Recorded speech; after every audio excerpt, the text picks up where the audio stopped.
Hey everybody, and welcome back to my channel. My name is Taj, and if you're new here, welcome, and if you've been here before, thanks for watching and supporting. Today's video, I kind of wanted to do something pretty casual, as always. I'm just going to be chatting with you guys. But I see a lot of videos on YouTube about being an esthetician, becoming an esthetician, licensing, this, that, and the third. But everything seems to be targeted towards Americans and not so much Canadians. And so just for a reference, obviously I am a Canadian who is studying esthetician. So I kind of wanted to break it down a little bit to kind of give you guys kind of an understanding of like what you need, what you should know, what schools to go to, all of that type of stuff. And I'll just kind of break it down. So to start, being an esthetician in Canada is a little bit different than being an esthetician in the States, specifically to Ontario. So I'm going to speak just to Ontario. Sorry for the other provinces. I know that each province is different, similar to each state is different, but let me just speak on Ontario as it is. So in Ontario, there's actually technically no licensing, or there's just no licensing available. So if you wanted to be an esthetician, you can just take a course and you can start doing that. There's no minimum hour requirement really. There's no I mean, depending on what you want to do, there's no minimum hour requirement, there's no licensing structure, there's no exam or like a state, like a province exam or anything like that. It's really, and it's, like, how am I going to explain this? It's really not regulated. Yeah, it's just not regulated. It's not a regulated profession. So basically anybody who wants to be in this field can definitely take a course, get into it. And that's kind of how it goes. Even when you're doing a training, your training doesn't have to be accredited or anything like that. But look, we'll get into that a little bit later. It depends on the average range of salary that you can make as an esthetician. I've seen people who've made, 100K to people who just do this as a side hustle and they make whatever they make. And everywhere in between. So it really all depends. And then it also depends on where you decide to go with your certificates or your diploma or whatever you've decided to get. So what I'm saying is, in Ontario specifically, we have schools, we have vocational schools, which are like private colleges. We have people who just start to do, like they just start doing trainings. So what I mean by that, it's like maybe somebody who's a professional, or maybe they've been, very experienced in the field and they decide to like just do training. For estheticians, that's something that's kind of like what happens in Ontario and it's not regulated. I mean, if you want to have a licensing, you just won't have it. Okay, not even for permanent makeup, nothing of the sort. I would say to definitely check with your region or wherever you're living, whether it's in the GTA or if that's in, I don't know, somewhere else. You definitely want to check on the requirements of that, because again, within each province, it is still different between which region you're in also, in terms of like public health aspects and all that other stuff. Okay. So another thing you want to know is where you're going to go to school. Okay, so this is very interesting because there are colleges, there are accredited and ministry approved colleges. So that would be like, let's say Seneca, George Brown, I'm trying to think, Humber College, I'm thinking of the colleges, Durham College, things like that. Those are ministry approved colleges that actually have, like they've had the syllabus and the course outlines, it's all been approved. They actually have a structure where if you want to be an esthetician, you need like 60 hours or something of the sort, something like that. And that's within the colleges, and those Programs tend to be 2 to 3 years depending on what you want to do. So 2 years I think is the general esthetician course, and then at 3 years I believe is like the medical esthetician or spa manager esthetician. So those are the options that you have when you go to a ministry approved college. And you definitely want to check each college, because each college should be different. Check the reviews, go see them, because where you're going, you're going to be there for, quite a while. You're going to be spending a lot of money, and you want to definitely put in the money that you think you're going to get something out of it. Okay. Some people don't have the option of going to school at a ministry approved school. For a number of reasons, money, their job, whatever their situation is at the time, it might be a little bit harder for them to get into a ministry approved school. But it's definitely not a requirement to do skincare or be an esthetician to go to a ministry approved school. So another thing you could do is you can go to kind of like a vocational school, which would be like a private college. So let's say the International Beauty Institute, which I believe is in Toronto. You also have the Canadian Beauty College, and there's a variety of private colleges. If you just search in esthetician or whatever the case may be, you'll definitely find something. And you can note that it says that these do not have to be ministry approved, because they don't. They're a private college. So they have their own set standard of certificate requirements, hours, breakdowns of things, which each course does. That's basically what a private school does. And another thing about the private schools is you don't really have to take a diploma-based program or like a certain amount of hours kind of program or anything like that. You can take little certificates, and sometimes the schools will allow that to equal to a diploma. Or you can just take, for example, you just want to do microneedling, let's say. You can go to one of these private colleges and you can take a microneedling training, receive the certificate, and then you can start doing that maybe outside of your house. Not outside of your house, but out of your house. You can open up your own like kind of little studio shop if you have the resources to do so. Anything like that you can definitely do. Say you wanted to do microblading, like permanent makeup. You don't need a license. You could literally take the course, the training, become certified, and then start working on it. You can do that in your house. You can do that at a studio. Again, it's a similar structure. The only thing with microblading is because you're using tools that are technically can result in blood, you want to make sure that you are up to date with your blood pathogen certification, and you want to make sure that you're up to date with the public health requirements and the requirements of your region to do so. So say I'm in the GTA and you don't need to have like a license. You just need to abide by the public health rules, in case they come to your house, or, you get anything like that. So in case they come to your house or whatever, but if you wanted to be received a public health pass, you could definitely do that. You can have somebody come to your house, assess your space, and then you can get a public health pass, or maybe you fail, I don't know, God forbid, but let's say you pass, okay? And then you can put that into your studio, okay? But it's not like a regulated requirement type of thing. Oftentimes you'll see in a lot of Canadian estheticians or like beauty people, they put like licensed esthetician, this, that, and the third. Those are usually gimmicks and usually like a marketing ploy, because it works really well for American-based estheticians, and so we kind of mimic that. But by no means does your esthetician. Your esthetician's not licensed. In Ontario, at least, your esthetician is not licensed. They just aren't. You did your amount of hours. That's all that was required. And let's hope you stay up to date and you follow the actual rules and guidelines that you learned. Okay.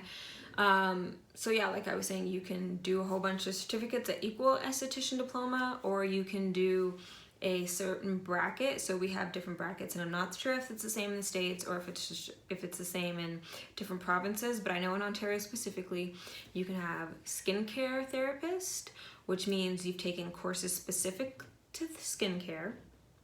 Okay, that doesn't mean that you can do manicures, you can do pedicures, makeup.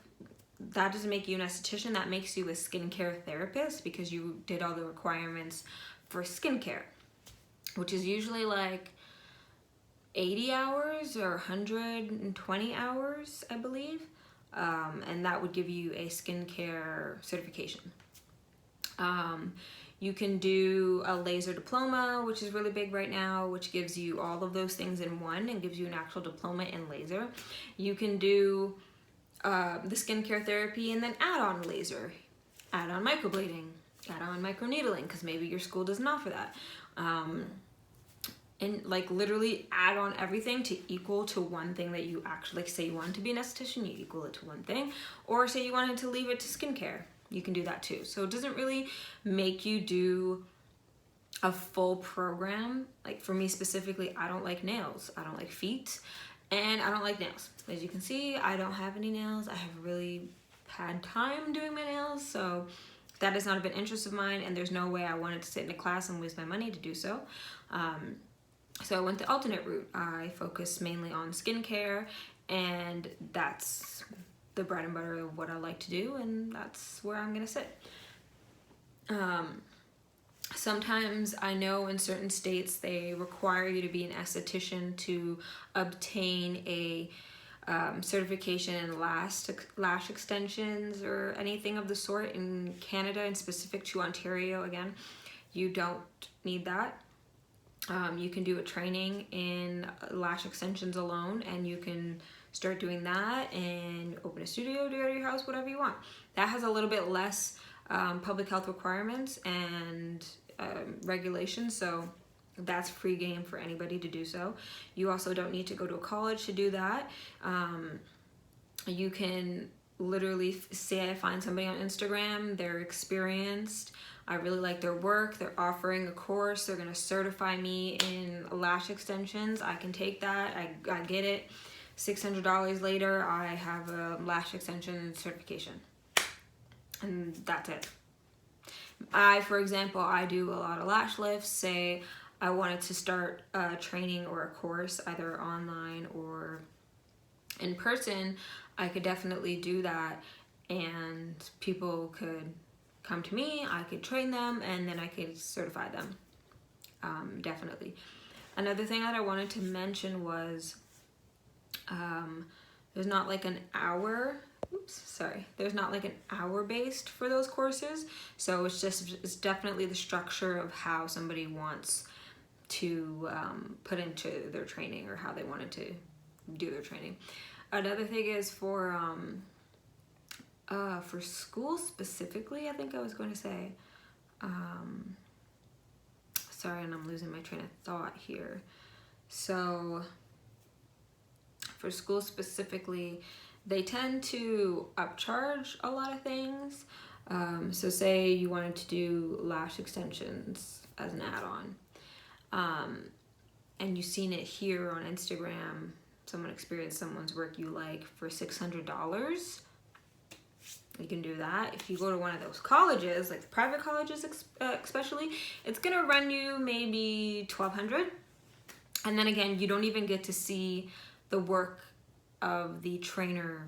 So you could be just having like a random trainer who's never done lash extensions or doesn't even like lash extensions, but the school is gonna charge you that amount, and this is the trainer you're getting. It's way different from when you go to someone who's experienced in what you wanna do, and you know, it's a little bit cheaper, or they can charge whatever they want. I would probably prefer to go to that person because I can see their work and I can see how their training would work for me, because that's kind of what I would like to do. That's what I would like to be able to give to other people, right? So just keep that in mind. Also keep in mind that with any of these courses, and I'm sure you've heard this before from other videos similar to this, when you do a course, you're not necessarily getting the most experienced teacher, instructor. Sometimes they might not even be passionate in the same course that they're teaching. They were just available and that's what you got.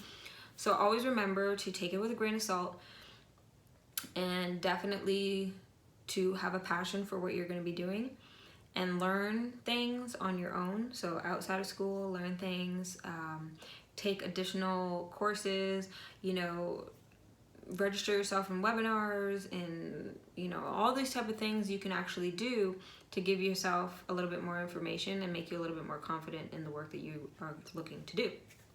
So keep that in mind. Just because you go to a school, private college, whatever, it doesn't mean that you're gonna get everything out of it. That's why typically they say to just do something within your budget, because you're definitely gonna be spending a lot of money out of pocket after school. So I just wanted everyone to keep that in mind in case you were interested in any of that. Another thing I wanted to say is pricing. So pricing for courses and training always vary between the name, the location, the demand. Okay, so those all play a role. So when you're looking for different training, you're looking for a place to go, is this school good? Is this person good? Look at their reviews, look at their work, and just note that it's not going to be a standard pricing range. We don't have that. You can charge, maybe I wanted to charge $3,000 for lash extensions, and I'm going to make you do a 3-day course learning lash extensions, and you got to pay me $3,000. And then you see somebody else doing it, maybe a 1-day or a 2-day course, $500. You see the difference? That's just how it is. It's same like being a vet. Like, you can charge whatever you want. There's no regulation on pricing for charging things like that.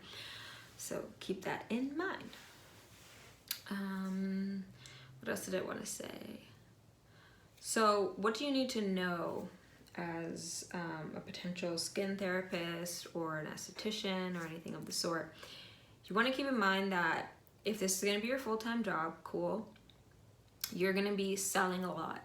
So it's good to have not so much of an introverted personality, but the ability to speak to other people, the ability to you know, kind of, I know you're going to be nervous in the beginning, but you kind of have to have a little bit of confidence. So build that confidence that you need. I don't know if you have to work on tons of people yourself, X, Y, and Z, all of the third, all of the above.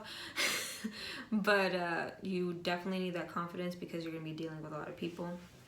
And for me, I was never in sales or in retail, so I don't have that experience. But I'm also not opposed to speaking to people, so that's not an issue for me. And I say if you're going to be doing something like this, it's client-facing. Anything client-facing, you have to have a certain rapport with people that you have to make, and you have to have a certain demeanor about yourself. So present yourself in a certain way, you know, and that's basically your job. Okay, the first things first is how people are going to view you. It's not so much of a judgy field, but everybody judges, and you want to just be mindful of where you're coming into. If you're going to a nail salon, how would you like to be treated at that nail salon? Is exactly what you want to implement into your own practice. Okay. Keep in mind that you're going to be spending a lot more money than you've initially planned on, because things cost money, especially as being Canadian. We don't have the resources or the manufacturers or anything of that, apparently, for, you know, X, Y, and Z. So a lot of the things that you see people doing or spending money on, they're likely not even in your demographic, geographically wise. So you want to be mindful of that. It's going to be a little bit more expensive. Okay, supplies is a lot more expensive. Okay, that's why you see certain people sticking to one thing rather than doing like a full aesthetics thing. like when I say stick to one thing, like nails, lashes, stuff like that, because it does become very costly.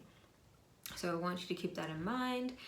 It's not like the supply is there, like I can run down to the store and I could find what I need. Like it's kind of cut and dry here. Another thing is, when you are looking for certain supplies, there's professional supplies, so professional skincare, professional wax supplies, equipment, this, that. You are going to likely need your student card or your receipt or whatever that you're in the course for you to go to these stores like Cosmoprof or Nails Depot or Nails R Us if you're in Ontario, because they'll need to see those things in order to issue you an account for you to buy stuff like that. So typically those type of distributors, they want you to have a certification, and they want you to have proof of the certification before they issue you an account to buy or purchase any of their products.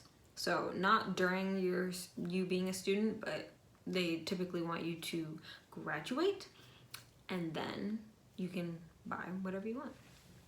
And also those people vary as well. So do your research, look on forums, Google things. Google is your best friend. Yes. Another thing you want to do is you want to make sure you actually like the work that you're doing. So say you do lash extensions, or is that something you're thinking of offering and you've done the training, you've done it a few times and you realize, you don't really like it. You can always tell when someone doesn't like something, or it's not like something that they're fully interested in or passionate about. So be very mindful of that. You're going to be spending a lot of time training, spending a lot of money on this training and the supplies. You want to ensure that whatever you're doing, you actually enjoy it. Whether this be your full-time job or your side hustle or your part-time job or whatever, you want to enjoy it, because when you enjoy something, people come back to you, people refer people to you, you get better tips, a whole bunch of things go into that mix. So keep that in mind. Another thing that you want to note is, I know that you might want to do this full-time, you might want to do this part-time, you might want to do this on a side hustle, whatever the case may be. Always keep in mind that you are going to be on somebody else's time. You set hours, yes, but say you don't have clientele until 5 o'clock to 8 o'clock.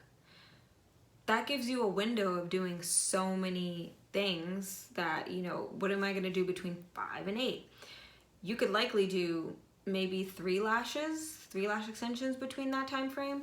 You could likely do a few waxing in that time frame. You could probably do 1 microblading, 1 facial, type of things like that, but you want to keep that in mind. Always be mindful that this is your business, but you're working on other people's time. So that comes back to client facing. If you are somebody who doesn't like to work on other people's time, or you don't like people telling you what to do, or this, whatever the case may be, yes, this is your business, but at the same time, you're not going to get business unless you have people. And people don't want to come to you unless you can accommodate them. And I'm not meaning like accommodate them, their attitude, their time, I mean, like, if you're not available at 6 or 7 o'clock, and a lot of people are available at 6 or 7 o'clock, I mean, what are you going to do? You're going to have to remember that you're going to be working later, working long, standing. It's a very laborious job. I don't know what people think that it's not. You're going to be sitting, you're going to be standing, you're going to be moving, your wrists and stuff. So you have to have a little bit more of an active lifestyle. Not so sedentary, but a little more active so you can stay up to the demand of people coming to you. Like I said, if you live in a place where everybody's working at like an hour away, and by the time they come home, they need to debrief, it's like whatever they have to do, And then they're like, okay, I have an appointment, but I want to go to somebody who's available at 7 or 6 or even 8, because there are people who are more into the afternoon, not so much the mornings.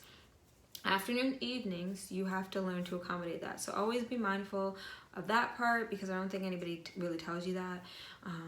And you need to know that, okay?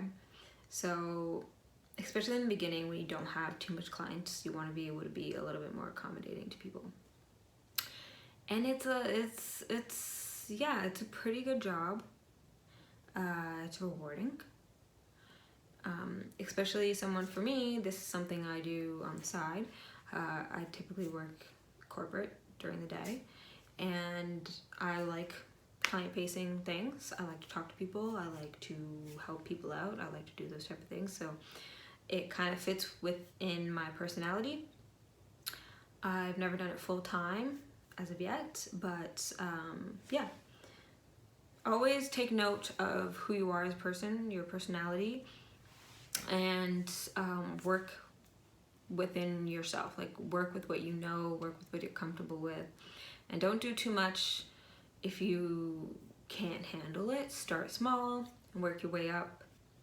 There's nothing wrong with that.